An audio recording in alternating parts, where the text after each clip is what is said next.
Hello friends, welcome back to my channel. నేను మీ Ayesha. Sunday స్పెషల్గా chicken బిర్యానీయో chicken కర్రీయో కాకుండా ఇలా వెరైటీగా చికెన్ పులావ్ ట్రై చేయండి. చాలా టేస్టీగా ఉంటుంది. Let's get started. ముందుగా ఒక హాఫ్ కేజీ చికెన్ తీసుకొని దాన్ని మ్యారినేట్ చేసి పెట్టుకుందాం. దానికోసం చికెన్లో కొద్దిగా పసుపు, కొద్దిగా కారం పొడి, కొంచెం ఉప్పు, అలాగే కొద్దిగా అల్లం వెల్లుల్లి పేస్ట్ కూడా వేసుకుందాం. యాక్చువల్గా చికెన్ మ్యారినేషన్ అనేది ఇందులో ఆప్షనల్, కాకపోతే కొంచెం మసాలాలన్నీ చికెన్కి బాగా పడతాయి, టేస్ట్ బాగుంటుందని ముందుగానే మ్యారినేట్ చేసి పెట్టుకున్నాను. మ్యారినేట్ చేసే టైం లేకపోతే డైరెక్ట్గా కూడా వేసుకోవచ్చు.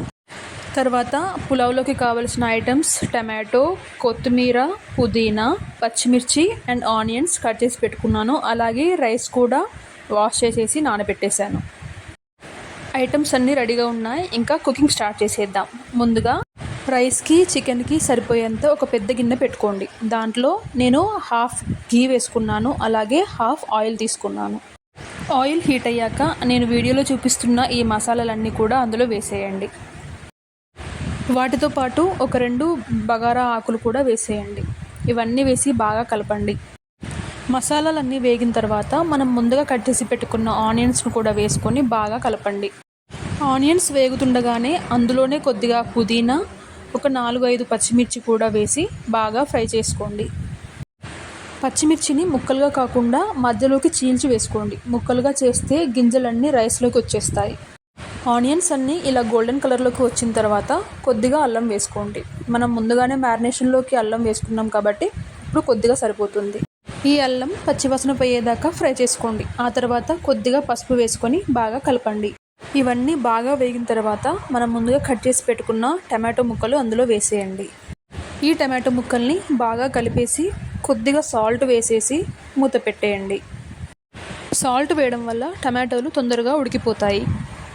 టమాటో ముక్కలు మెత్తగా మగ్గిన తర్వాత మనం ముందుగా మ్యారినేట్ చేసి పెట్టుకున్న చికెన్ని అందులో వేసేద్దాం.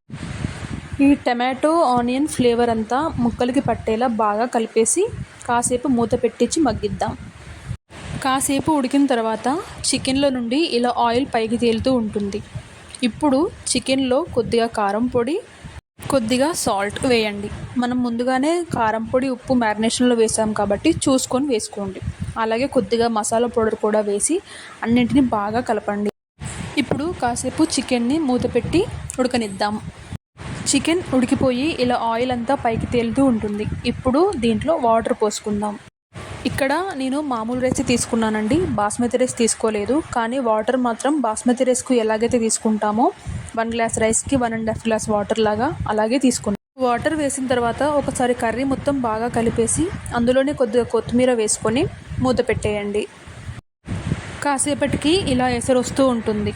దీంట్లో మనం ముందుగా నానబెట్టి పెట్టుకున్న రైస్ వేసేద్దాం. రైస్ వేశాక ఒకసారి కర్రీ అండ్ రైస్ మొత్తం కలిసేలా బాగా కలపండి. బాగా కలిపేసి మూత పెట్టి ఉడికించేయండి. కాసేపటికి మూత తీసి చూస్తే ఇలా ఉడికిపోతూ ఉంటుంది. చూసారా, చూస్తుంటేనే ఎంత కలర్ఫుల్గా ఉందో.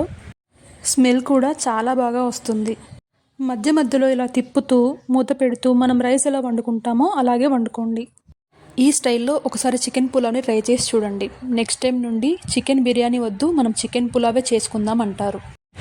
ఈ పులావ్కి సైడ్ డిష్గా సాంబార్ కానీ చికెన్ సూప్ కానీ ఏదీ అవసరం లేదు. డైరెక్ట్ చికెన్ పులావ్ని తినేయచ్చు. మన చికెన్ పులావ్ రెడీ అయిపోయింది. చూసారా, పుల్లలుగా కలర్ఫుల్గా ఎంత చక్కగా వచ్చిందో. ఒకసారి కంపల్సరీగా మీ ఇంట్లో ట్రై చేయండి. అలాగే నా ఛానల్ని సబ్స్క్రైబ్ చేసుకోవడం మాత్రం మర్చిపోకండి.